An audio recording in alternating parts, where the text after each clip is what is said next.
ሩሲያ ከበባ ሰብሮ ለመውጣት የተንፈራገጠውን የዩክሬን ኃይል እንዳልነበር አድርጌያለሁ ብላለች። በአውደ ውጊያ ያስመዘገበቻቸውን ድሎችም ሪፖርት አድርጋለች። የዩክሬን ሚዲያዎችም ዩክሬን ከዚህ በኋላ የምትዋጋበት አቅም ስለሌላት ትራምፕ ያሉትን ከመቀበል ውጪ ምርጫ የላትም ብለው ዘግበዋል። አውሮፓ ደግሞ የትራምፕን የሰላም ሐሳብ አልቀበልም እያለ ነው። ነጥብ ጠቅሶ ይህማ መሆን የለበትም እያለ ሙግት ገጥሟል። ዩክሬን ግዛት ማስረከብ የለባትም የሚል የራሱን ምክረ ሐሳብ ይዞም ብቅ ብሏል። ብራሰልስ ጦርነቱን በማራዘም እየተከሰሰ ያለው አውሮፓ ያለ አሜሪካ ምን ያህል ይጓዛል የሚል ጥያቄ እንዲነሳበትም አድርጓል። ከወደ ዩክሬን እየወጡ ያሉ ዘገባዎች ደግሞ ተቃራኒውን ያሳያሉ። የዜሌንስኪ የቀኝ እጅና የዩክሬን ተደራዳሪ የሆኑት ሰው በድርድሩ መሃል እጃቸው የተንቀጠቀጠ በፍርሃት የያዙትን ብዕር እስከ መስበር መድረሳቸው በዩክሬን መገናኛ ብዙሃን ተዘግቧል። የአሜሪካ ባለስልጣናት ደግሞ ተስፋ አለ ግድ የላችሁም እያሉ ነው። ተስፋውን ለማጨፍገግ እየሰራ ያለውን አውሮፓንም እየዘነጠሉት ይገኛሉ። 19 ጊዜ ሞክራችሁ ያላሳካችሁትን ማዕቀብ ይዛችሁ ሞስኮን አታሸንፉም ተብሎ በአሜሪካ ሚኒስትሮች አውሮፓዎቹ ተነግሯቸዋል። ይህ እንደተጠበቀ ሆኖ የትራምፕ ልዩ ልዑክ ወደ ቭላዲሚር ፑቲን እንደሚያመሩ ይጠበቃል። ከዚያ በፊት ግን ከዩክሬን ጋር ያለው ንግግር መቋጫ ማግኘት ይኖርበታል። ፒያሳ ኔትወርክን ስትከታተሉ ሁሉንም በጥልቀት ታገኛላችሁ። ፒያሳ ኔትወርክን ሰብስክራይብ፣ ላይክ እና ሼር በማድረግ የተአማኒ የጥልቅና የፈጣን ዘገባዎች ቤተሰብ ሁኑ ስንል በአክብሮት ጋብዘናል። አሁን ወደ ጉዳዮቻችን አለፍን።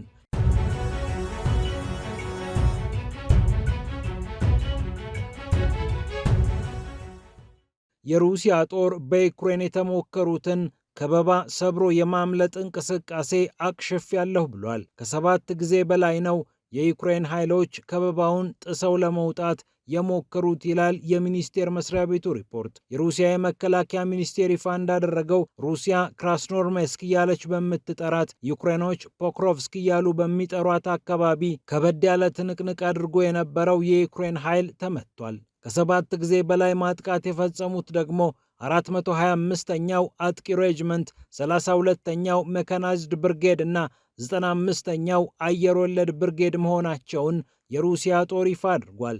የዩክሬን ጦር ኃይሎች ያሰማራቸው እነዚህ ክፍሎች ግን ከመመታትና ሰብአዊና ቁሳዊ ኪሳራ ከማስተናገድ ያለፈ ወታደራዊ ዓላማቸውን ማሳካት አለመቻላቸውን ሞስኮ አሳውቃለች። ከ30 በላይ የዩክሬን ወታደሮች የመልሶ ማጥቃት ፈጽመው እንደተደመሰሱና አሜሪካ ሰራሽ ኤም113 ብረት ለበስ ተሽከርካሪ ከሌላ ካዛክ ከተሰኘ ብረት ለበስ ጋር መውደሙንም ሩሲያ አሳውቃለች። በብዙ የፖክሮቭስክ አቅጣጫዎች ከበባውን ጥሰው ለመውጣት የሞከሩት የዩክሬን ኃይሎች ከመመታትም ባለፈ ወደ ኋላ ማፈግፈጋቸው ታውቋል። የሩሲያ ጦር ሮቭኖ እየተባለ በሚጠራው አካባቢ ሰራዊቱ ከፍተኛ የማጽዳት ዘመቻ እያከናወነ እንደሆነ አሳውቋል። ዲሚትሮቭ በተባለችው አቅጣጫም የዩክሬን ኃይሎች በተመሳሳይ ጥቃት ለመፈጸም ሞክረው 51ኛ ክፍለ ጦራቸውን ከኪሳራ ጋር አሸኝተውታል ብላለች ሞስኮ።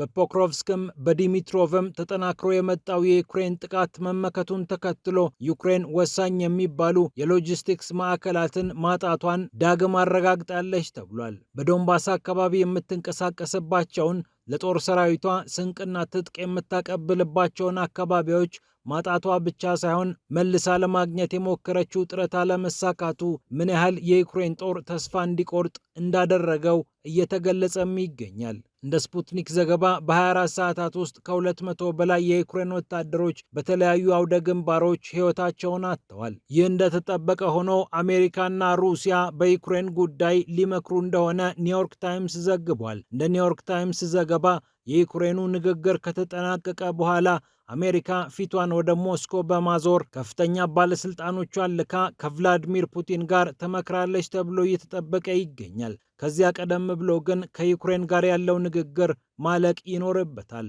ሩሲያ በይፋ የአሜሪካን የሰላም ምክረ ሐሳብ እንዳልተቀበለችም እየተነገረ ይገኛል። ምክንያቱም ከዩክሬን ጋር ያለው ነገር ካላለቀ ለሩሲያ ይህንን ምክረ ሐሳብ ብንሰጣት ትርጉም የለውም የሚል እምነት በዋሽንግተን አካባቢ ስላለ እናም የዩክሬኑ ጉዳይ ሲያልቅ የአሜሪካው ልዩ ልዑክ ስቲቭ ዊትኮፍ ወደ ሞስኮ በማቅናት ከዚህ ቀደምም ከሰዓታት በላይ ካዋሯቸውና እጃቸውን ጨብጠው ፈገግ ካሰኟቸው ከሩሲያው ፕሬዝዳንት ቭላዲሚር ፑቲን ጋር እንደሚመክሩ የኒውዮርክ ታይምሱ ጸሐፊ ዴቪድ ኢግናቲየስ ምንጮቹን ጠቅሶ አስፍሯል።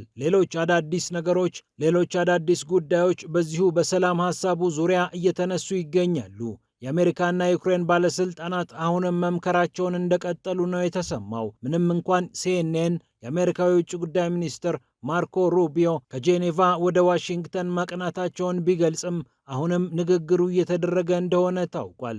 የፔንታገን ልዩ ጸሐፊ የሆኑት ዳን ድሪስኮል እና የውጭ ጉዳይ ሚኒስትሩ ማርኮ ሩቢዮ እንዲሁም የትራምፕ ልዩ ልዑክ ስቲቭ ዊትኮፍ በተገኙበት በጄኔቫ የተደረገው ምክክር ተስፋ ሰጪ ነበር ብላለች ዋሽንግተን። ማርኮ ሩቢዮ አዎ ተስፋ አለ ብለዋል። ሌሎች የአሜሪካ ባለስልጣናትም ምናልባት ለሰላም በሜትሮች ደረጃ የሚቆጠር ርቀት ላይ እንገኛለን ብለዋል።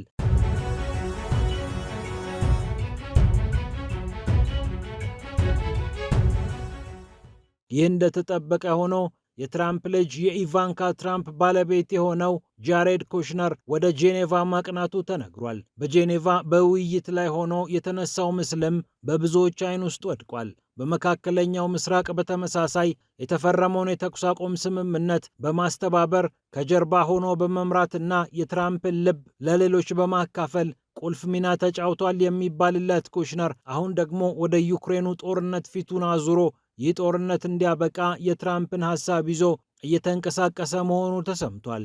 የአሜሪካው ፕሬዝዳንት ዶናልድ ትራምፕ ኩሽነርን ወደ ተለያዩ አካባቢዎች የሚልኩት ጉዳዩን በግልም ጭምር እንደሚፈልጉት ወይም ማሳካት እንዳለባቸው ለሌሎች መልእክት ለማስተላለፍ ነው። የትራምፕ ፍላጎት ነው። ትራምፕ በዚህ ጉዳይ ላይ ቀልድ ወይም ድርድር አያውቁም የሚል መልእክት ሰውየው ካሰቡ ኩሽነርን ይልኩታል። እናም ዩክሬንና አውሮፓ ይህ መልእክት እንዲደርሳቸው ይመስላል ጃሬድ ኩሽነር ወደ ጄኔቫ ቅንቶ የተነጋገረው። ሐሙስ ላይ ምላሽሽን ማወቅ እፈልጋለሁ ብለው ኪየቭን እያስጠነቀቁ የሚገኙት የአሜሪካው ፕሬዝዳንት ዶናልድ ትራምፕ አሁንም በባለስልጣኖቻቸው አማካኝነት ውይይቱ እንዲቀጥል አድርገዋል። የፈረንሳዩ ፕሬዝዳንት ኢማኑኤል ማክሮን፣ የብሪታንያው ጠቅላይ ሚኒስትር ኪር ስታርመር እና የጀርመኑ ቻንስለር ፍሬድሪክ ሜርስ ከዩክሬኑ ፕሬዝዳንት ቮሎዲሚር ዜሌንስኪ ጋር በአፋጣኝ ቢመክሩም የትራምፕን የሰላም ሐሳብ በተመለከተ ግን ቁርጥ ያለ መልስ ከመስጠት ተቆጥበዋል። የዩክሬን መገናኛ ብዙሃን ደግሞ ነገሮች እየከፉብን ይገኛሉ ብለዋል። አርቢሲ ዩክሬን የተባለው መገናኛ ብዙሃን እንደጻፈው ጦርነቱ በሰላም ወይም በተኩስ አቁም ስምምነት የማይቋጭ ከሆነ በ12 ወራት ውስጥ ዶንባስን ሙሉ ለሙሉ እናጣለን። ምናልባትም አሜሪካ ድጋፏን የምታቆም ከሆነ ይህንንም ጊዜ ሩሲያ አትጠብቅም፣ ቀድማ ዶንባስን ትቆጣጠራለች። ስለዚህ ቀደም ብሎ ብዙ መስዋዕትነት ሳይከፈል የአሜሪካው ሐሳብ ላይ ብንፈርምበት ይሻላል የሚል ድምጸት ከወደ ኪየቭ እየተሰማ ይገኛል። ዋይት ሃውስ ከዩክሬን ጋር የተደረገው ንግግር ውጤታማ፣ ገንቢና በመከባበር ላይ የተመሰረተ ነው ቢልም ዩክሬን ግን ይህንን ላለመቀበል ዳርዳር እያለች ትገኛለች። የዩክሬኑ ፕሬዝዳንት ቮሎዲሚር ዜሌንስኪም አሜሪካ ልትሰማን እንደምትችል ምልክት አግኝተናል ብለዋል። ዋይት ሃውስ በበኩሉ የዩክሬንን ሉዓላዊነት አስጠብቀን የምንፈራረመው የሰላም ስምምነት ለሁለቱም ወገኖች ጠቃሚ ነው እያለ ይገኛል። የአሜሪካ የውጭ ጉዳይ ሚኒስትር ማርኮ ሩቢዮም በጣም በቅርብ በሚባል ጊዜ የሰላም ስምምነቱ ሊፈረም እንደሚችል ተስፋቸውን ሰጥተዋል።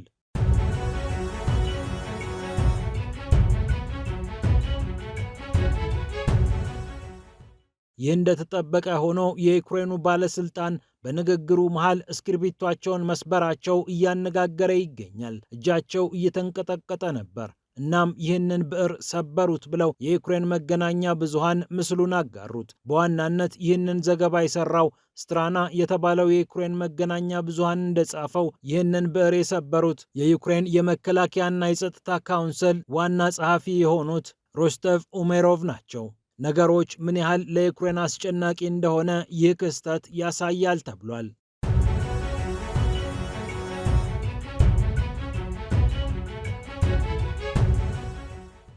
ይህ እንደተጠበቀ ሆኖ አውሮፓ የዶናልድ ትራምፕን የሰላም ሐሳብ ስልታዊ በሆነ መንገድ ተችቶታል።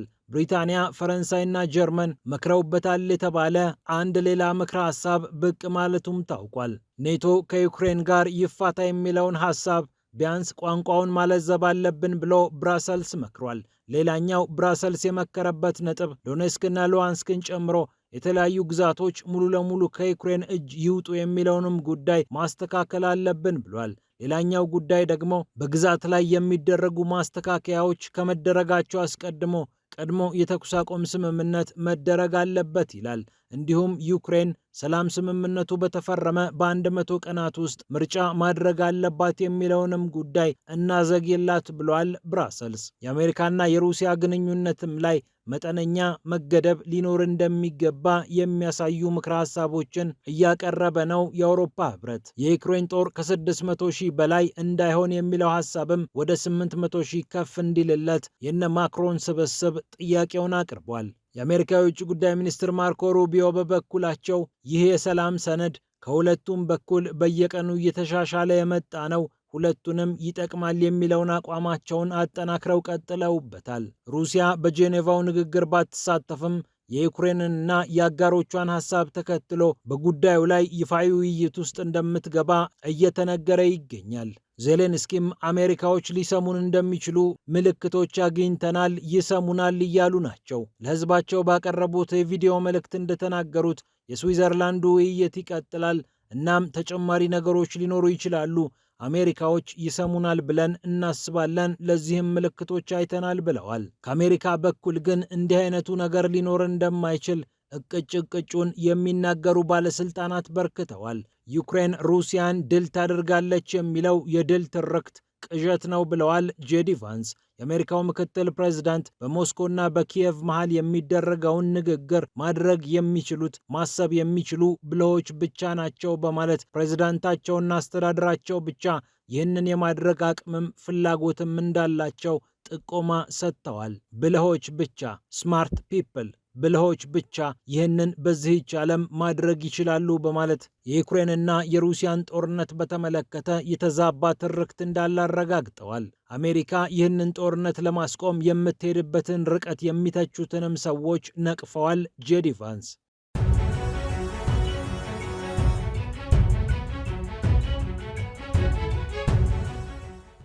ሌላኛው የአሜሪካ ከፍተኛ ባለስልጣን ደግሞ አውሮፓ ህብረትን ተችተዋል። የአውሮፓ ህብረት በተመሳሳይ የሄደበትን መንገድ እየደገመ ይገኛል። ብዙ ጊዜ ማዕቀብ ጥሎ ካልተሳካኮ ነገርየው አልሰራም ማለት ነው ብለዋል። ስኮት ቤሰንት የአሜሪካ የገንዘብ ሚኒስትር ናቸው። ብራሰልስ 19 ጊዜ በተከታታይ ሞስኮ ላይ ማዕቀብ ጥሏል። እናም ይህ አልሰራም፣ ካልሰራኮ አልሰራም ማለት ነው በማለት የአውሮፓ መንገድ እንደማያዋጣ እቅጩን ተናግረዋል። በጥቅሉ በሩሲያ ላይ የተጣሉት ማዕቀቦች ውጤታማ እንዳልነበሩ የገንዘብ ሚኒስትሩ ከኤንቢሲ ኒውስ ጋር በነበራቸው ቆይታ አረጋግጠዋል። 19 ጊዜ አልተሳካላችሁም ብለው ሚኒስትሩ የተናገሩት የአውሮፓ ህብረት ለ19ኛ ጊዜ በጥቅምት ወር በሩሲያ ላይ የጣለውን ማዕቀብ ለማንሳት በማሰብ ነው። እንደ ሃንጋሪና ስሎቫኪያ ከመሳሰሉ ሀገራት ውጪ አውሮፓ ህብረት ከዚህ እብደቱ እንዲወጣ የወተወቱ ሀገራት የሉምና ብራሰልስ በዚህ መንገድ ተጉዟል። የአሜሪካው ሚኒስትር ይህንን ታዝበው ጉዳዩን እርቃኑን አስቀርተው አውሮፓ ሆይ ያልሰራልህን መንገድ ስለምን ትሄድበታለህ ብለዋል። ፒያሳ ኔትወርክን ስትከታተሉ ስለቆያችሁ ክብረት ይስጥልን ብለናል። ፒያሳ ኔትወርክን ሰብስክራይብ፣ ላይክ እና ሼር በማድረግ የተአማኒ የፈጣንና የጥልቅ ዘገባዎች ቤተሰቡን ስንል በአክብሮት ጋብዘናል። ሰላም ለዓለማችን።